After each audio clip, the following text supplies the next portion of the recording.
YouTube, Tony here for Positive Tech Reviews in the building. Today's video, I'm going to be reviewing the Google Pixel 4 XL after having it for about a week.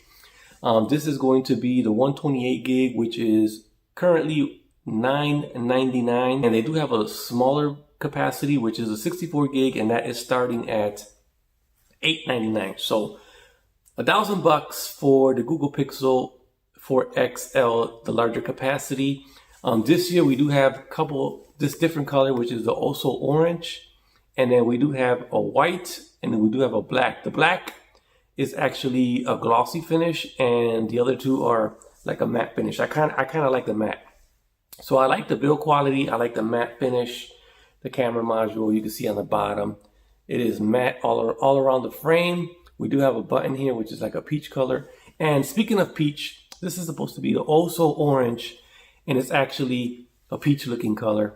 To me, it doesn't really look like an orange, but to others, or maybe when you watch this over video, it may look orange, but in person it looks peach. Almost pink, like a salmon color. Anyways, so the phone comes with Snapdragon 855. It has 6 gigs of RAM, and I believe it has a 16 and a 12 megapixel camera, and then a 12 megapixel camera in the front. USB Type-C, dual stereo speakers, one coming from the earpiece, the other coming from the bottom. It will record in 4K, but only at 30 frames per second, and only on the rear camera. Front camera only records in 1080p, 60 frames per second. And they removed a camera. I believe they removed the wide angle camera this year on the front, and they didn't incorporate the wide angle camera on the back. So we have a telephoto lens on the back, which is mostly used for like close-ups. You could pinch to zoom in and take the shot, and it comes out real nice, beautiful. I really like those cameras. Now on the video part of it, I didn't see much difference from the 3XL to the 4XL when it comes to video quality. No ultra wide camera on the back, so that may be a big deal breaker for a lot of people, seeing that all the other phones like Samsung, Apple, I mean even budget phones like Motorola, they have the wide angle. And for me personally, I miss the wide angle when I'm using this phone, because I actually went to a haunted reformatory this weekend, and it was like a big giant prison. It was all lit up, beautiful lights. Pulled out the Pixel to capture, and I couldn't capture the whole building in the shot. So right in that moment, I kind of wished I had my Note 10 Plus with me, but I didn't. So I got the shot, but it wasn't the shot that I wanted because it didn't have the ultra wide.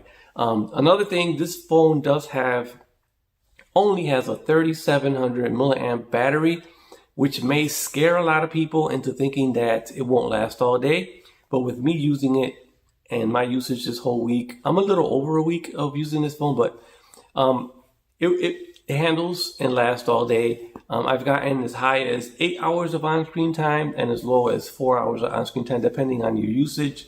But it will last all day. I don't know what kind of magic they did with the battery, but it's been lasting me all day. Like right now, I unplugged the charger at 5:30 this morning when I woke up. I'm at 63%, and you know, it's 6:30, 12 hours, a little bit over 12 hours later, and battery is still holding strong. So we do have some new options this year. We do have what is called Style. If you go into the launcher now, I have a little area called Style, and in there you can actually change the text. You can even change the icons. I didn't see that. I don't remember seeing that on last year's version of the Pixel, but yeah, it's here, and it does have stock Android, not a lot of customizations. We'll jump into it real quick. It's running the latest and greatest Android software, and it's set to get 3 more years of updates guaranteed, and that's a plus. It does have stereo speakers, one coming from the bottom, the other coming from the top earpiece, and they sound great. Calls on here, excellent calls. I mean, the phone performs very well. I haven't noticed any stutters or any kind of app crashes or nothing like that. It does have 90 hertz, and you can see the 90 hertz. Only when you're scrolling through apps or if you're gaming, then that's when it's like an automatic 90 hertz where it'll kick in whenever you're using it or whenever it thinks that you need to use it. You can also go into developer options and you can force it to always be on 90 hertz. It will take a battery hit, so keep that in mind. It's pretty smooth. I would say it is as smooth as OnePlus 7 Pro. It performs very well. The pricing wouldn't have been an issue for me if they would have included that ultra wide angle lens on the back. But overall, the phone has been handling it very well. I mean, the photos on here are amazing. You can definitely see an upgrade when it comes to the photos. Not much improvement with the video camera though. No 4K in the front, only in the rear, and you only get 30 frames per second on that. So it is stock Android. It's a pretty nice phone. I like the build quality on it, but it's just missing that one camera. But other than that, the phone's been great. We do have a new feature on here. I believe it is called a motion gesture. It's using that radar for the motion. It detects your hand movement and all that. So with the radar thing, now I've been using it. It's good for skipping songs. I don't think it skips on YouTube. It doesn't work on YouTube. I don't think it works on Netflix. So it still needs to be updated to work with other apps. For right now, it's just basically being used for face unlock and skipping tracks forward and back. Other than that, I didn't see anything else on here. I think it's in the pre-stages, and I think it should be getting updates further down the way where you can use it on different apps. But for me personally, I'm not going to say it's a gimmick. I'm just going to say that the Google Assistant to do all that. I mean, you can use the Google Assistant to skip tracks forward, skip tracks backwards, check your emails, read your text messages. You can just use your voice to command it to start navigating. You can send a text message with your voice. You can call someone with your voice. I think personally, I've been using more the Google Assistant voice than using the hand gestures. I'll be totally honest.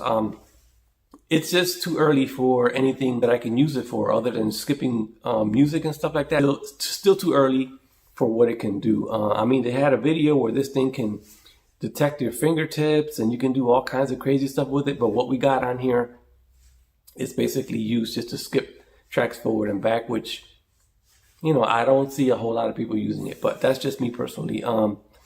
As far as the phone in general, overall, like I said, it's missing a couple things. The face unlock is amazing. I mean, it's super quick. You can unlock it even with your eyes closed. It'll unlock, so you can see there it unlocks.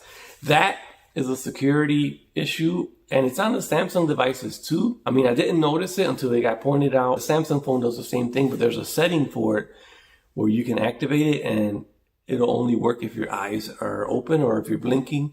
And I think there's an update coming for this. There should be an update coming for it. I think Google already announced it. Hey, GPS, a lot of people don't talk about it. It's pretty strong on here. Yeah, that's about all I have for you guys right now. 1 week with the Google Pixel 4 XL. Stay tuned for a later, more in full review of this phone. Catch you guys on another one. I'm out. Peace.